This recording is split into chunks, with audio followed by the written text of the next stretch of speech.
ਸਤਿ ਸ਼੍ਰੀ ਅਕਾਲ ਜੀ। ਮੈਂ ਰਣਦੀਪ ਸਿੰਘ, ਇੱਕ ਸਾਈਕੋਲੋਜਿਸਟ। ਤੁਹਾਡੀ ਅੱਜ ਆਪਾਂ ਇਸ ਸ਼ੋਅ ਦੇ ਵਿੱਚ ਗੱਲ ਕਰਾਂਗੇ ਪਰਿਵਾਰ ਬਾਰੇ।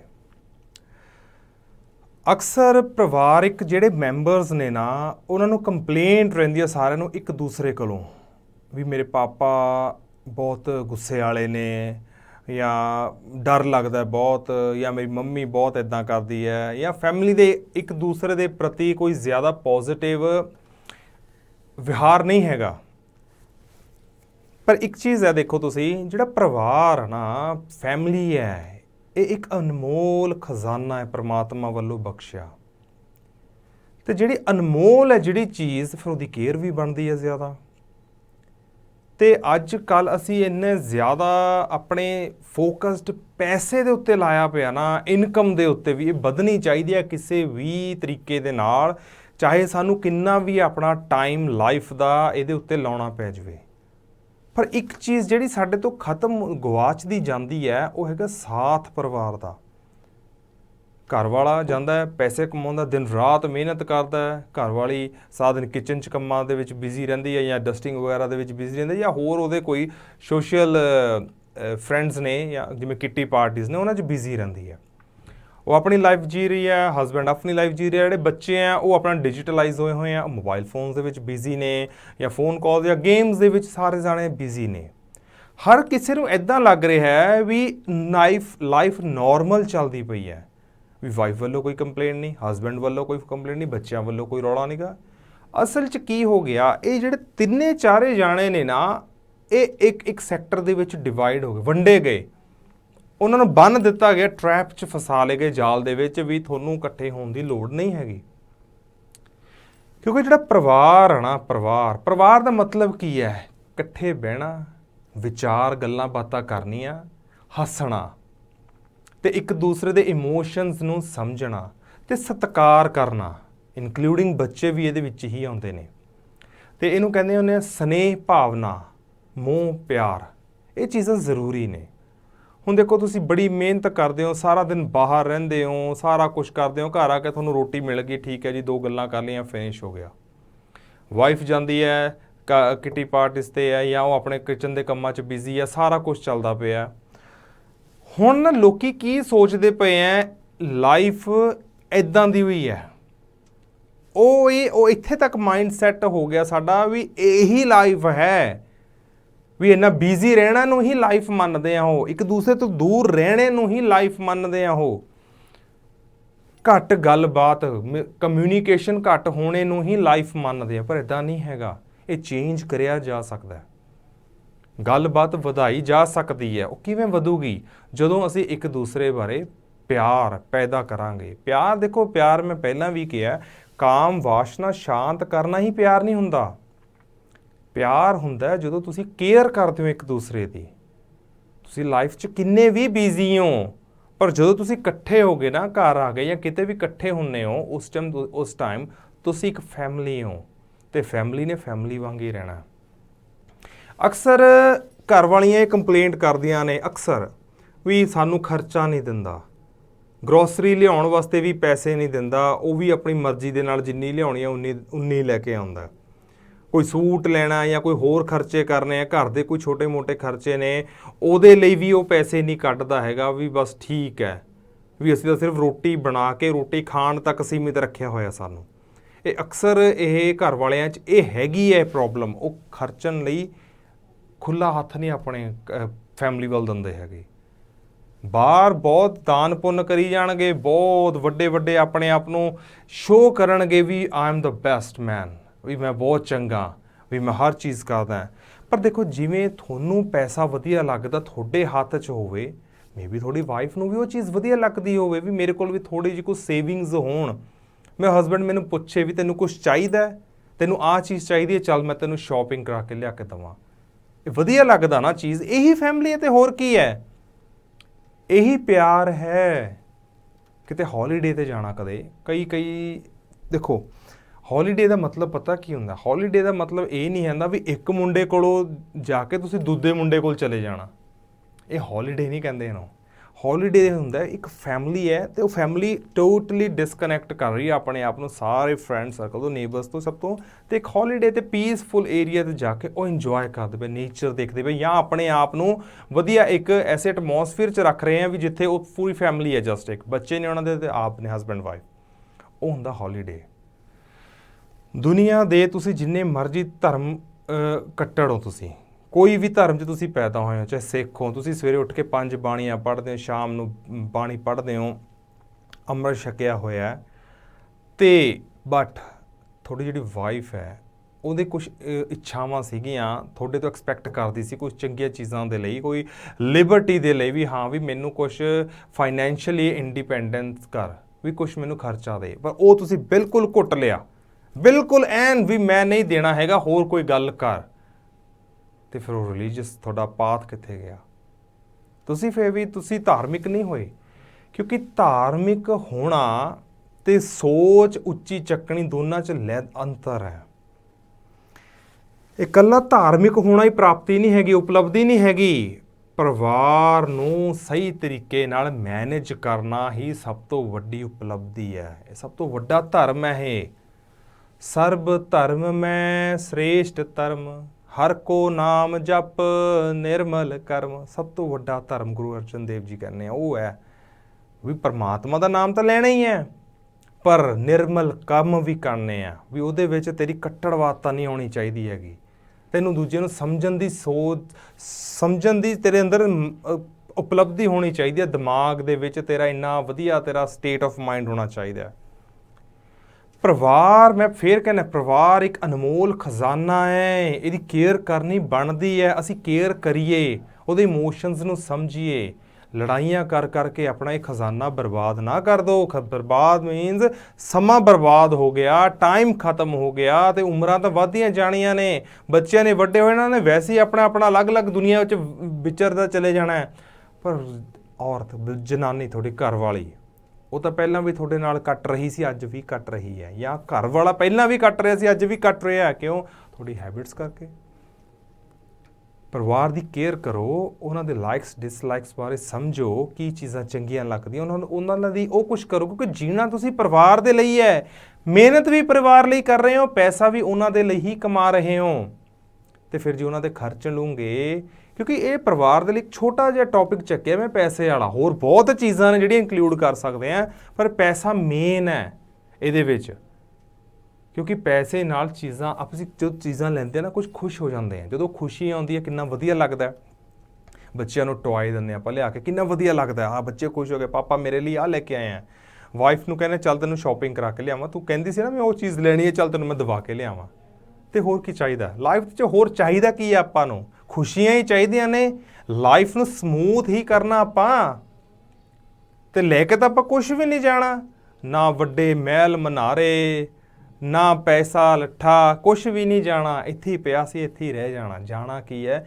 ਜਿਹੜੀ ਜ਼ਿੰਦਗੀ ਦੇ ਪਲ ਅਸੀਂ ਗੁਜ਼ਾਰੇ ਨੇ ਆਪਣੇ ਹਮਸਫਰ ਦੇ ਨਾਲ। ਲੜਿਆ ਨਾ ਕਰੋ, ਫਾਈਟ ਨਾ ਕਰਿਆ ਕਰੋ ਇੱਕ ਦੂਸਰੇ ਦੇ ਨਾਲ। ਪਰ ਜੇ ਆਪਾਂ ਗੱਲਾਂ ਕਰੀਏ ਨਾ ਵੀ ਪਰਿਵਾਰ ਦੇ ਵਿੱਚ ਹਰ ਕਿਸੇ ਦਾ ਇੱਕ ਦੂਸਰੇ ਨਾਲ ਮਤ ਨਹੀਂ ਮਿਲਦਾ, ਤਾਂ ਜ਼ਰੂਰੀ ਨਹੀਂ ਮੈਂ ਜ਼ਬਰਦਸਤੀ ਮਿਲਾਉਣਾ ਹੈ। ਸੂਝਵਾਨ ਬਣੋ, ਸਿਆਣੇ ਬਣੋ। ਸਿਆਣੇ ਬਣੋਗੇ ਤਾਂ ਹੀ ਇੱਕ ਦੂਸਰੇ ਦੀ ਸਮਝ ਆਉਣੀ ਸ਼ੁਰੂ ਹੋਊਗੀ। ਮੈਂ ਫੇਰ ਕਹਿਣਾ, ਪਹਿਲਾਂ ਵੀ ਮੈਂ ਆਪਣੇ ਸ਼ੋਜ਼ ਦੇ ਵਿੱਚ ਕਹਿੰਦਾ ਹੁੰਦਾ, ਆਪਣੇ ਆਪ ਤੇ ਫੋਕਸ ਕਰੋ ਵੀ ਮੈਂ ਠੀਕ ਹੈ, ਮੇਰੀਆਂ ਆਦਤਾਂ, ਮੈਂ ਠੀਕ ਕੰਮ ਕਰ ਰਿਹਾ ਹਾਂ, ਕਿਸੇ ਮੇਰੇ ਆਦਤਾਂ ਕਰਕੇ ਕਿਸੇ ਨੂੰ ਕੋਈ ਪ੍ਰੋਬਲਮ ਤਾਂ ਨਹੀਂ ਆ ਰਹੀ, ਇੰਨਾ ਜਿਹਾ ਕੰਮ ਹੈ। ਜਦੋਂ ਇਹ ਫੋਕਸ ਕਰਨਾ ਸ਼ੁਰੂ ਕਰ ਤਾਂ ਸਾਰਾ ਕੁਝ ਹੀ ਠੀਕ ਹੋਊਗਾ। ਫਿਰ ਤੁਸੀਂ ਧਰਮੀ ਵੀ ਬਣ ਗਏ, ਕੁਦਰਤ ਦੇ ਅਨੁਸਾਰ ਵੀ ਚੱਲਦੇ ਪਏ ਹੋ, ਤੇ ਪਰਿਵਾਰ ਵੀ ਖੁਸ਼ ਹੈ ਤੁਹਾਡਾ। ਦੇਖੋ, ਜਿਹੜਾ ਜੋ ਕੁਛ ਵੀ ਅਸੀਂ ਜ਼ਿੰਦਗੀ ਦੇ ਵਿੱਚ ਪ੍ਰਾਪਤ ਕਰਨਾ ਨਾ, ਜੇ ਨਹੀਂ ਕਿਤੇ ਗੱਲ ਤੇ ਸਮਝ ਆਉਂਦੀ ਨਾ ਵੀ ਅਸੀਂ ਕਰੀਏ ਕਿਵੇਂ, ਲਾਈਫ ਸਾਡੀ ਬਹੁਤ ਮੈਸਅਪ ਹੋ ਚੁੱਕੀ, ਸਮਝ ਕਿਸੇ ਇੱਕ ਜਗ੍ਹਾ ਤੇ ਜਾ ਕੇ ਜਮਾਂ ਹੀ ਬਲੌਕ ਹੋ ਗਿਆ, ਸ਼ੱਟ ਹੋ ਗਿਆ ਦਿਮਾਗ, ਵੀ ਕੰਮ ਹੀ ਨਹੀਂ ਕਰਦਾ ਪਿਆ। ਫਿਰ ਗੁਰੂ ਗੋਬਿੰਦ ਸਿੰਘ ਬਾਰੇ ਸਮਝਿਆ ਕਰੋ, ਗੁਰੂ ਗੋਬਿੰਦ ਸਿੰਘ ਨੂੰ ਪੜ੍ਹਿਆ ਕਰੋ, ਗੁਰੂ ਗੋਬਿੰਦ ਸਿੰਘ ਦੀ ਵਿਚਾਰਧਾਰਾ ਦੇਖੋ ਵੀ ਉਹ ਗੁਰੂ ਗੋਬਿੰਦ ਸਿੰਘ ਜੀ ਜਦੋਂ ਅਨੰਦਪੁਰ ਸਾਹਿਬ ਤੋਂ ਚੱਲੇ ਸੀ ਤੇ ਮਾਛੀਵਾੜੇ ਦੇ ਜੰਗਲਾਂ ਤੱਕ ਕੀ ਰਹਿ ਗਿਆ ਸੀ ਉਹਨਾਂ ਦੇ ਕੋਲ। ਉਹਨਾਂ ਕੋਲ ਸਟੇਟ ਆਫ ਮਾਈਂਡ, ਮੋਟੀਵੇਸ਼ਨ ਸੀ, ਉਹਨਾਂ ਦੇ ਕੋਲ ਕੀ ਸੀ? ਪਰਮਾਤਮਾ, ਕਾਸਮਿਕ ਐਨਰਜੀ ਦਾ ਧਿਆਨ ਤੇ ਗਿਆਨ। ਦੁਨਿਆਵੀ ਚੀਜ਼ਾਂ ਤਾਂ ਜਾਂਦੀਆਂ ਰਹੀਆਂ, ਪਰਿਵਾਰ ਵੀ ਜਾਂਦਾ ਰਿਹਾ, ਪਰ ਪਰਿਵਾਰ ਨੂੰ ਉਹਨਾਂ ਨੇ ਕਦੇ ਇੱਦਾਂ ਨਹੀਂ ਕਰਿਆ ਵੀ ਤੇਰੇ ਲਈ ਨਹੀਂ ਕੁਝ ਕਰਨਾ। ਪਰਿਵਾਰ ਨੂੰ ਉਹਨਾਂ ਨੇ ਟ੍ਰੇਨਡ ਕਰਿਆ ਹਾਲਾਤਾਂ ਦੇ ਲਈ, ਨਜਿੱਠਣ ਦੇ ਲਈ, ਘਬਰਾਉਣਾ ਨਹੀਂ ਸਿਖਾਇਆ। ਤੇ ਫਿਰ ਤੁਸੀਂ ਕਿਉਂ ਘਬਰਾਉਂਦੇ ਹੋ? ਜਦੋਂ ਤੁਸੀਂ ਕਹਿੰਦੇ ਹੋ ਵੀ ਅਸੀਂ ਉਹਨਾਂ ਦੇ ਬੱਚੇ ਹੈ, ਤੇ ਫਿਰ ਘਬਰਾਉਣ ਦਾ ਮਕਸਦ ਕੀ ਹੈ? ਫਿਰ ਤੁਸੀਂ ਸਮਝੋ ਵੀ ਮੈਂ ਵੀ ਬਾਬਾ ਅਜੀਤ ਸਿੰਘ, ਮੈਂ ਵੀ ਬਾਬਾ ਜੁਝਾਰ ਸਿੰਘ, ਮੈਂ ਵੀ ਬਾਬਾ ਫਤਿਹ ਸਿੰਘ, ਮੈਂ ਵੀ ਬਾਬਾ ਜ਼ੋਰਾਵਰ ਸਿੰਘ। ਉਹ ਤਾਂ ਨਹੀਂ ਘਬਰਾਏ ਸੀ, ਫਿਰ ਅਸੀਂ ਕਿਉਂ ਘਬਰਾ ਗਏ? ਜੇ ਅਸੀਂ ਪੁੱਤ ਗੁਰੂ ਗੋਬਿੰਦ ਸਿੰਘ ਦੇ ਆਪਣੇ ਆਪ ਨੂੰ ਕਹਾਉਂਦੇ ਹਾਂ, ਫਿਰ ਘਬਰਾਉਣ ਦਾ ਕੀ ਮਤਲਬ? ਸਗੋਂ ਤੇ ਤਕੜੇ ਹੋਈਏ, ਖੜੇ ਹੋਈਏ, ਸੋਚ ਨੂੰ ਤਿਆਰ ਕਰੀਏ, ਅੱਗੇ ਵਧੀਏ, ਮੂਵ ਔਨ ਹੋਈਏ। ਸਾਚਾ ਸਤਿਗੁਰ ਕਿਆ ਕਰੇ, ਜੋ ਸਿੱਖਾਂ ਮੈਂ ਚੂਕ। ਹੁਣ ਗੁਰੂ ਗੋਬਿੰਦ ਸਿੰਘ ਤਾਂ ਪੂਰੇ ਨੇ, ਗੁਰੂ ਗ੍ਰੰਥ ਸਾਹਿਬ ਵੀ ਪੂਰੇ ਨੇ, ਹੁਣ ਗਲਤੀ ਕਿੱਥੇ ਰਹਿ ਗਈ? ਗਲਤੀ ਸਾਡੇ 'ਚ ਰਹਿ ਗਈ, ਸਾਡੇ 'ਚ ਚੂਕਾਂ ਨੇ, ਕਮੀਆਂ ਸਾਡੇ 'ਚ ਨੇ। ਕਮੀ ਉਹ 'ਚ ਨਹੀਂ, ਉਹ ਤਾਂ ਸੁਪਰੀਮ ਨੇ, 100% ਨੇ ਉਹ। ਰਾਈ ਜਿੰਨਾ ਕੁ ਵੀ ਕਮੀ ਨਹੀਂ ਆਪਾਂ ਗਿਣ ਸਕਦੇ, 100% ਨੇ ਉਹ, ਤੇ ਕਮੀਆਂ ਸਾਡੇ 'ਚ ਰਹਿ ਗਈਆਂ। ਸੋ ਜਿਹੜੀਆਂ ਕਮੀਆਂ ਨੇ ਉਹਨਾਂ 'ਤੇ ਆਪਾਂ ਕੰਮ ਕਿਉਂ ਨਾ ਕਰੀਏ? ਕੁਛ ਵੀ ਕਰ ਲਓ ਜੀ ਜ਼ਿੰਦਗੀ ਦੇ ਵਿੱਚ। ਮੈਂ ਇੱਕ ਚੀਜ਼ ਕਹਿਣਾ, ਤੁਸੀਂ ਪਰਿਵਾਰ ਦੀ, ਆਪਣੇ ਦੀ ਫੈਮਿਲੀ ਦੀ ਕੇਅਰ ਕਰ ਲਓ, ਆਪਣੀ ਫੈਮਿਲੀ ਦੀ ਇੱਛਾਵਾਂ ਦੇ ਉੱਤੇ ਕੰਮ ਕਰਨਾ ਸ਼ੁਰੂ ਕਰ ਦਿਓ। ਤੁਸੀਂ ਸਭ ਤੋਂ ਮੋਸਟ ਵੈਲ ਟ੍ਰੇਨਡ ਬੰਦੇ ਹੋ ਵੀ ਜਿਹਨੇ ਆਪਣੀ ਫੈਮਿਲੀ ਦੀ ਕੇਅਰ ਕਰ ਲਈ। ਜਾਨਵਰ ਵੀ ਆਪਣੀ ਫੈਮਿਲੀ ਦੀ ਕੇਅਰ ਕਰਦੇ ਆ, ਬੱਚਿਆਂ ਦੀ ਕੇਅਰ ਕਰਦੇ, ਉਹਨਾਂ ਦੀ ਇਮੋਸ਼ਨਸ ਨੂੰ ਸਮਝਦੇ, ਮੈਨੂੰ ਕੀ ਚਾਹੀਦਾ ਹੈ, ਇਹਨੂੰ ਕੀ ਮੰਗਦਾ, ਕੀ ਟਾਈਮ ਹੋਇਆ ਇਹਦਾ। ਅਸੀਂ ਤਾਂ ਫੇਰ ਇਨਸਾਨ ਹੈ, ਸਾਡੀ ਤਾਂ ਬੁੱਧੀ ਤੋਂ ਉਹਨਾਂ ਹਜ਼ਾਰਾਂ ਗੁਣਾ ਵੱਧ ਅੱਗੇ ਹੈ। ਤੇ ਫਿਰ ਪਰਿਵਾਰ, ਕਦੇ ਵੀ ਨਾ ਪਰਿਵਾਰ ਦੇ ਵਿੱਚ, ਆਪਣੇ ਫੈਮਿਲੀ ਦੇ ਵਿੱਚ ਕਿਸੇ ਨੂੰ ਵੀ ਕੌੜਾ ਸ਼ਬਦ ਨਾ ਬੋਲਿਆ ਕਰੋ, ਕਿਉਂਕਿ ਜਿਨ੍ਹਾਂ ਨੂੰ ਅਸੀਂ ਪਿਆਰ ਕਰਦੇ ਹਾਂ ਨਾ, ਉਹ ਸਾਡੇ ਤੋਂ ਐਕਸਪੈਕਟ ਨਹੀਂ ਕਰਦੇ ਵੀ ਇਹ ਸਾਨੂੰ ਇਹ ਕੌੜਾ ਬੋਲਣਗੇ। ਜ਼ਰੂਰਤ ਵੀ ਨਹੀਂ ਹੈਗੀ। ਸਾਡੇ ਮਾਂ ਪਿਓ ਨੇ ਕਿਉਂ ਕੌੜਾ ਬੋਲਣਾ? ਅੱਜ ਉਹ ਬੁਢਾਪੇ ਦੀ ਦਹਲੀਜ਼ ਤੇ ਖੜੇ ਹੈ, ਪਹੁੰਚਣਾ ਅਸੀਂ ਵੀ ਉੱਥੇ ਹੀ ਹੈ। ਅੱਜ ਉਹ ਬਿਮਾਰ ਨੇ, ਉਹ ਕੇਪੇਬਲ ਨਹੀਂ ਹੈਗੇ ਵੀ ਆਪਣੀ ਆਪ ਕੇਅਰ ਕਰ ਸਕਣ। ਤੇ ਤੁਹਾਡੇ ਜੇ ਜ਼ਿਹਨ ਦੇ ਵਿੱਚ ਇੱਕ ਚੀਜ਼ ਆਉਂਦੀ ਹੈ ਵੀ ਇਹਨਾਂ ਦਾ ਤਾਂ ਰੋਜ਼ ਦਾ ਹੀ ਕੰਮ ਹੈ, ਇਹਨਾਂ ਦਾ ਤਾਂ ਇਹੀ ਕੰਮ ਹੈ, ਇਹ ਤਾਂ ਬਿਮਾਰ ਹੀ ਰਹਿੰਦੇ, ਇਹਨਾਂ ਨੂੰ ਦਵਾਈਆਂ ਲਿਆ ਕੇ ਦੇਈ ਜਾਓ, then how you be a religious man? ਤੁਸੀਂ ਕਿਵੇਂ ਧਾਰਮਿਕ ਇਨਸਾਨ ਬਣ ਜੂਗੇ? ਜੇ ਤੁਹਾਡੀ ਵਾਈਫ ਬਿਮਾਰ ਰਹਿੰਦੀ ਹੈ ਜਾਂ ਉਹਨੂੰ ਕੋਈ ਪ੍ਰੋਬਲਮਸ ਆ ਗਈਆਂ ਨੇ ਡਿਲੀਵਰੀ ਤੋਂ ਬਾਅਦ, ਤੇ ਤੁਸੀਂ ਉਹਨੂੰ ਇਹੀ ਕਹਿੰਦੇ ਰਿਹਾ ਕਿ ਤੇਰਾ ਤਾਂ ਰੋਜ਼ ਦਾ ਹੀ ਸਿਆਪਾ ਹੈ, ਤੇਰਾ ਤਾਂ ਰੋਜ਼ ਆਹੀ ਕੁਛ ਰਹਿੰਦਾ ਹੈ, then how can you be a good man? ਤੁਸੀਂ ਧਾਰਮਿਕ ਇਨਸਾਨ ਕਿਵੇਂ ਹੋਗੇ ਫਿਰ? ਨੈਵਰ, ਕਦੇ ਵੀ ਨਹੀਂ ਹੋ ਸਕਦੇ। ਪਿੱਛੇ ਜੇ ਨਾ ਮੈਂ ਇੱਕ ਆਰਟੀਕਲ ਪੜ੍ਹਦਾ ਪਿਆ ਸੀਗਾ ਵੀ ਦੇਸ਼ ਦੇ ਵਿੱਚ, ਹਿੰਦੁਸਤਾਨ 'ਚ ਰੋਜ਼ ਨਿੱਤ ਨਵੇਂ ਬਿਰਧ ਆਸ਼ਰਮ ਖੁੱਲ੍ਹ ਰਹੇ ਨੇ। ਤੇ ਮੈਨੂੰ ਨਾ ਬਹੁਤ ਅਫਸੋਸ ਹੋਇਆ ਇਸ ਗੱਲ ਦਾ ਵੀ ਇਹ ਕੋਈ ਪ੍ਰਾਪਤੀ ਨਹੀਂ ਹੈਗੀ ਦੇਸ਼ ਦੀ, ਤਾਂ ਵੀ ਇਹਦੇ ਵਿੱਚ ਬਿਰਧ ਆਸ਼ਰਮ ਖੁੱਲ੍ਹਦੇ ਪਏ ਨੇ, 올ਡ ਏਜ ਹੋਮਸ ਖੁੱਲ੍ਹ ਰਹੇ ਨੇ। ਕਿਉਂਕਿ 올ਡ ਏਜ ਹੋਮ ਖੁੱਲ੍ਹਣ ਦਾ ਮਤਲਬ ਹੈ ਬੱਚਿਆਂ ਨੇ ਉਹਨਾਂ ਨੂੰ ਇਗਨੋਰ ਕਰਤਾ, ਆਪਣੇ ਪੇਰੈਂਟਸ ਨੂੰ, ਉਹਨਾਂ ਦੀ ਆਪਣੀ ਲਾਈਫ ਦੇ ਵਿੱਚੋਂ। ਤੇ ਜਦੋਂ ਉਹਨਾਂ ਨੂੰ ਸਭ ਤੋਂ ਵੱਧ ਜ਼ਰੂਰਤ ਸੀ ਜਿਹੜੇ ਟਾਈਮ ਦੇ ਉੱਤੇ, ਉਹਨਾਂ ਨੂੰ ਹੁਣ ਬਿਰਧ ਆਸ਼ਰਮਾਂ ਦੇ ਵਿੱਚ ਰਹਿਣਾ ਪੈ ਰਿਹਾ। ਤੇ ਦੱਸੋ ਕੀ ਪ੍ਰਾਪਤੀ ਹੈ ਫਿਰ ਸਾਡੇ ਸਮਾਜ ਦੇ ਵਿੱਚ? ਕਿਉਂ ਸਾਡੀਆਂ ਇਹ ਚੀਜ਼ਾਂ ਹੋਈਆਂ ਨੇ ਸਾਡੇ ਨਾਲ? ਕਿੱਥੇ ਕਮੀਆਂ ਰਹਿ ਗਈਆਂ ਨੇ ਇਹ ਚੀਜ਼ਾਂ ਦੇ ਵਿੱਚ? ਇਹ ਜਿਹੜਾ ਕਾਉਂਸਲਿੰਗ ਦਾ ਕਨਸੈਪਟ ਹੈ ਨਾ, ਹਮੇਸ਼ਾ ਲੋਕੀ ਇਹ ਸਮਝਦੇ ਨੇ ਜਾਂ ਕਿਸੇ ਕੋਲੋਂ ਕੋਈ ਜਾਂ ਧਾਰਮਿਕ ਰਿਚੁਅਲਸ ਨੂੰ ਜੇ ਅਪਲਾਈ ਕਰਨਾ ਆਪਣੇ ਆਪ ਉੱਤੇ ਵੀ ਹਾਂ ਵਿਆਹ ਤੋਂ ਬਾਅਦ ਕਰ ਲਈ, ਕਾਉਂਸਲਿੰਗ ਦੀ ਹਲੇ ਕੀ ਲੋੜ ਹੈ? ਕਾਉਂਸਲਿੰਗ ਨੂੰ ਲੋਕ ਇਹ ਸਮਝਦੇ ਵੀ ਤਾਂ ਪਾਗਲਾਂ ਦੇ ਲਈ ਹੁੰਦੀ ਹੈ। ਨਹੀਂ, ਕਾਉਂਸਲਿੰਗ ਐਕਚੁਅਲੀ ਹੋਣੀ ਹੀ ਸਕੂਲ ਲੈਵਲ ਤੋਂ ਚਾਹੀਦੀ ਹੈ, ਕਿਉਂਕਿ ਇਹ ਸਿਵਿਕ ਮੈਨਰਸ ਨੇ, ਇਹ ਤੁਹਾਨੂੰ ਸੁਸਾਇਟੀ ਦੇ ਵਿੱਚ ਜੀਣ ਦਾ ਤਰੀਕਾ ਸਿਖਾਉਣਾ ਕਾਉਂਸਲਿੰਗ ਨੇ। ਗੁਰੂ ਨਾਨਕ ਦੀ ਬਾਣੀ ਪੈਦਾ ਹੁੰਦੇ ਤੋਂ ਹੀ ਬੱਚੇ ਨੂੰ ਉਹ ਗਿਆਨ ਸਮਝਾਉਣਾ ਚਾਹੀਦਾ ਹੈ ਵੀ ਇੱਕ ਗੁਰੂ ਨਾਨਕ ਹੈ ਦੁਨੀਆ ਦੇ ਉੱਤੇ, ਗੁਰੂ ਪੀਰ ਐਸਾ ਆਇਆ ਸੀਗਾ ਵੀ ਜਿਹਦੀ ਇਹ ਫਿਲਾਸਫੀ ਤੁਹਾਨੂੰ ਫੋਲੋ ਕਰਨੀ ਚਾਹੀਦੀ ਹੈ ਜੇ ਤੁਸੀਂ ਲਾਈਫ ਦੇ ਵਿੱਚ ਆਪਣੇ ਆਪ ਨੂੰ ਸਕਸੈਸਫੁਲ ਦੇਖਣਾ ਚਾਹੁੰਦੇ ਹੋ। ਤੁਸੀਂ ਦੇਖੋ, ਜਦੋਂ ਬੱਚਾ ਪੈਦਾ ਹੁੰਦਾ ਸਿਰਫ ਨਾ ਉਹਨੂੰ ਸ਼ੁਰੂ ਚ ਕਹਿੰਦੇ ਆ ਬੋਲ ਵਾਹਿਗੁਰੂ ਵਾਹਿਗੁਰੂ ਬੋਲ, ਉਹ ਵਿਚਾਰਾ ਤੁਤਲੀ ਜਿਹੀ ਆਵਾਜ਼ ਵਾਹਿਗੁਰੂ ਬੋਲੀ ਜਾਂਦਾ, ਸਮਝ ਆਉਂਦੀ ਨਹੀਂ ਹੈਗੀ। ਪਰ ਜਦੋਂ 3 ਸਾਲ ਬੀਤ ਜਾਂਦੇ ਨੇ ਫਿਰ ਸਾਰਾ ਕੁਝ ਛੱਡ ਦਿੰਦੇ ਆ, ਕੋਈ ਵਾਹਿਗੁਰੂ ਨਹੀਂ, ਕੋਈ ਰੱਬ ਨਹੀਂ, ਕੋਈ ਕੁਛ ਨਹੀਂ। ਉਹਨੂੰ ਫਿਰ ਉਹਦੇ ਹਾਲਾਤਾਂ ਤੇ ਛੱਡ ਦਿੰਦੇ, ਹਾਂ ਤੂੰ ਟॉयਜ਼ ਨਾਲ ਖੇਲੀ ਜਾ, ਤੂੰ ਗੇਮਸ ਨਾਲ ਖੇਲੀ ਜਾ। ਅੱਛਾ ਤੂੰ ਗੁਰਦੁਆਰੇ ਜਾਣਾ, ਚਲੋ ਗੁਰਦੁਆਰੇ ਮੱਥਾ ਟਿਕਾ ਲਿਆਈਏ। ਗੁਰਦੁਆਰੇ ਰੋਜ਼ ਮੱਥਾ ਟੇਕੋ, ਗੁਰਦੁਆਰੇ ਰੋਜ਼ ਮੱਥਾ ਟੇਕੋ, ਰੋਜ਼ ਜਾਓ, ਸਵੇਰੇ ਜਾਓ, ਸ਼ਾਮ ਨੂੰ ਜਾਓ। ਪਰ ਜਿਹੜਾ ਨੌਲੇਜ, ਗਿਆਨ, ਜਿਹੜੀ ਫਿਲਾਸਫੀ ਸੀ ਉਹ ਫੋਲੋ ਕਿਵੇਂ ਹੋਊਗੀ? ਜਦੋਂ ਕੋਈ ਟੀਚਰ ਸਮਝਾਊਗਾ ਤਾਂ ਹੀ ਉਹ ਕਨਸੈਪਟ ਬਾਰੇ ਸਮਝ ਆਊਗੀ। ਸਕੂਲ ਰੋਜ਼ ਜਾਂਦੇ ਹੋ, ਰੋਜ਼ ਹਾਜ਼ਰੀ ਲੱਗਦੀ ਆ, ਰੋਜ਼ ਵਾਪਸ ਆ ਜਾਂਦੇ ਹੋ, ਕਲਾਸ ਇੱਕ ਵੀ ਅਟੈਂਡ ਨਹੀਂ ਕਰਦੇ, ਰੋਜ਼ ਜਾਂਦੇ ਹੋ, ਰੋਜ਼। ਜਿਸ ਦਿਨ ਐਗਜ਼ਾਮ ਆਇਆ, ਜਿਸ ਦਿਨ ਪ੍ਰੋਬਲਮ ਖੜੀ ਹੋ ਗਈ, ਉਹ ਪ੍ਰੋਬਲਮ ਹੈਂਡਲ ਹੀ ਨਹੀਂ ਕਰਨਾ ਹੀ, ਐਗਜ਼ਾਮ ਦੇ ਵਿੱਚੋਂ ਤੁਸੀਂ ਫੇਲ ਹੋ ਗਏ। ਫਿਰ ਕਹਿ ਦਿੰਦੇ ਅਸੀਂ ਇਸ ਤਾਂ ਰੋਜ਼ ਗੁਰਦੁਆਰੇ ਜਾਂਦੇ ਸੀਗੇ, ਇਹ ਤਾਂ ਰੋਜ਼ ਜਾਂਦਾ ਸੀ, ਇਹਦੇ ਨਾਲ ਤਾਂ ਫੇਰ ਵੀ ਇੱਦਾਂ ਹੋ ਗਿਆ, ਇਹ ਸੁਸਾਈਡ ਕਰ ਲਿਆ ਨੇ। ਉਹ ਲੜਦਾ ਵੀ ਹੈ ਬਹੁਤ, ਰੋਜ਼ ਗੁਰਦੁਆਰੇ ਜਾਂਦਾ, ਗੁੱਸਾ ਤਾਂ ਇਹਦਾ ਕੰਟਰੋਲ ਨਹੀਂ ਹੋਇਆ ਹੈਗਾ। ਰੋਜ਼ ਗੁਰਦੁਆਰੇ ਮੱਥਾ ਟੇਕਦਾ 2 ਟਾਈਮ, ਇਹਦੀ ਆਹ ਆਦਤ ਇਹਦਾ ਚੇਂਜ ਨਹੀਂ ਹੋਈ ਹੈਗੀ। ਰੀਜ਼ਨ, ਟੀਚਰ ਤੋਂ ਲੈਕਚਰ ਹੀ ਨਹੀਂ ਸੁਣਿਆ, ਉਹਦੇ ਕੋਲੋਂ ਸਮਝੀ ਹੀ ਨਹੀਂ ਗੱਲ। ਰੋਜ਼ ਸਕੂਲ ਜਾਂਦੇ ਆ, ਕਲਾਸ ਹੀ ਨਹੀਂ ਅਟੈਂਡ ਕਰੀ ਹੈਗੀ, ਲੰਗਰ ਛਕ ਕੇ ਆ ਗਏ, ਟੀਚਰ ਸਕੂਲ ਗਏ, ਰੋਟੀ ਖਾ ਕੇ ਆ ਗਏ, ਲੰਚ ਕਰਕੇ ਆ ਗਏ। ਤੇ ਇਹਦੇ ਵਿੱਚ ਹੁਣ ਟੀਚਰ ਕੀ ਕਰੇ? ਟੀਚਰ ਤਾਂ ਕੈਪੇਬਲ ਹੈਗਾ, ਉਹ ਤਾਂ ਸੀਗਾ, ਉਹ ਤਾਂ ਰਹੂਗਾ ਅੱਗੇ ਨੂੰ ਵੀ। ਤੇ problem is with us, problem is with us. ਵੀ 5 ਸਾਲ ਦੀ ਏਜ ਤੋਂ ਲੈ ਕੇ 65 ਸਾਲ ਦੀ ਏਜ ਤੱਕ ਸਾਨੂੰ ਕਨਸੈਪਟ ਹੀ ਨਹੀਂ ਸਮਝ ਆਇਆ ਲਾਈਫ ਦਾ, ਵੀ ਕਰਨਾ ਕੀ ਸੀਗਾ ਲਾਈਫ ਦੇ ਵਿੱਚ। ਪਰਿਵਾਰ 'ਚ ਕਲੇਸ਼ ਹੀ ਨਹੀਂ ਖਤਮ ਹੋਇਆ ਸਾਡੇ ਤੋਂ, ਰੂਡਨੈਸ ਹੀ ਨਹੀਂ ਖਤਮ ਹੋਈ, ਐਂਗਰਨੈਸ ਹੀ ਨਹੀਂ ਖਤਮ ਹੋਈ ਹੈਗੀ। ਫਿਰ ਪਰਿਵਾਰ ਕੀ ਹੋਇਆ? ਖਜ਼ਾਨਾ ਸੀਗਾ, ਖਜ਼ਾਨਾ ਖਰਾਬ ਕਰ ਲਿਆ, ਬਰਬਾਦ ਕਰ ਲਿਆ। ਕਿਉਂਕਿ ਹਰ ਜਿਹੜੀ ਵੀ ਸਿਸਟਮ ਦਾ, ਜਿਹੜਾ ਵੀ ਪਰਿਵਾਰ ਦਾ ਪਿਆਰ, ਪ੍ਰੇਮ ਭਾਵਨਾ ਨਾ, ਉਹ ਏਜ ਦੇ ਨਾਲ ਹੀ ਵਧੀਆ ਲੱਗਦੀ। ਬੱਚੇ ਛੋਟੇ ਨੇ ਉਦੋਂ ਉੱਦਾਂ ਦਾ ਹੋਰ ਤਰ੍ਹਾਂ ਦਾ ਪਿਆਰ ਸਨੇਹ ਹੁੰਦਾ, ਬੱਚੇ ਵੱਡੇ ਹੋਣ ਲੱਗੇ ਹੋਰ ਤਰੀਕੇ ਦਾ ਸਿਸਟਮ, ਉਹਦਾ ਪ੍ਰਭਾਵ ਹੈ। ਅੱਜ ਦਾ ਸ਼ੋਅ ਆਪਣਾ ਇਸ ਚੀਜ਼ ਦੇ ਉੱਤੇ ਸੀ, ਆਪਣੇ ਆਪ ਨੂੰ ਇੱਦਾਂ ਤਿਆਰ ਕਰੀਏ ਵੀ ਪਰਿਵਾਰ ਉਹਦੀ ਕੇਅਰ ਕਰਨੀ ਸ਼ੁਰੂ ਕਰੀਏ। ਗਲਤੀਆਂ ਨਾ ਕਰੋ, ਮੌਕੇ ਨਹੀਂ ਹੈਗੇ ਉਰੇ ਤੁਹਾਡੇ ਕੋਲ, ਸਾਡੇ ਕੋਲ ਮੌਕੇ ਨਹੀਂ ਹੈਗੇ ਬਾਰ-ਬਾਰ ਚੀਜ਼ਾਂ ਨੂੰ ਠੀਕ ਕਰਨ ਦੇ ਲਈ।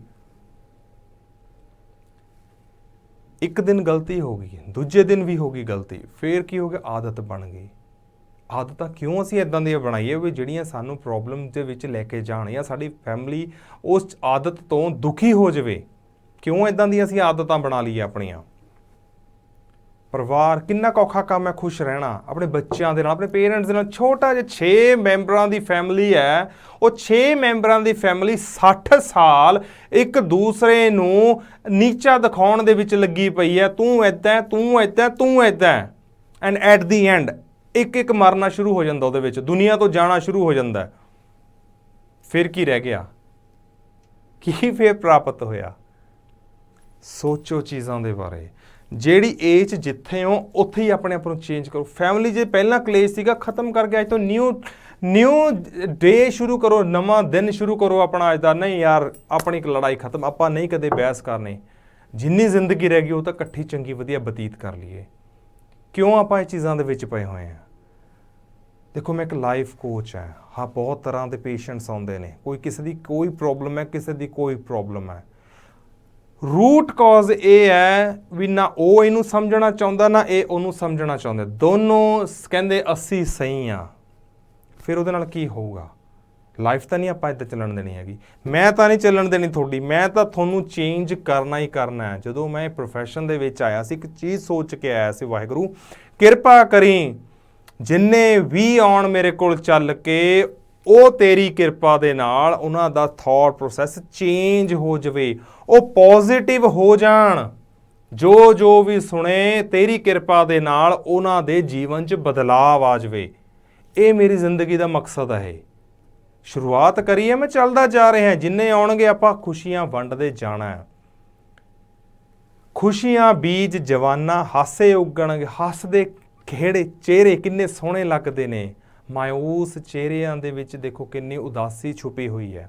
ਉਦਾਸ ਕਿਉਂ ਹੋ ਜਾਂਦੇ? ਜਦੋਂ ਦੁਖੀ ਹੋ ਜਾਂਦੇ। ਦੁੱਖ ਕਿਉਂ ਨੇ? ਜਦੋਂ ਕੋਈ ਕਿਸੇ ਦੀ ਗੱਲ ਚੁੱਭ ਜਾਂਦੀ ਹੈ।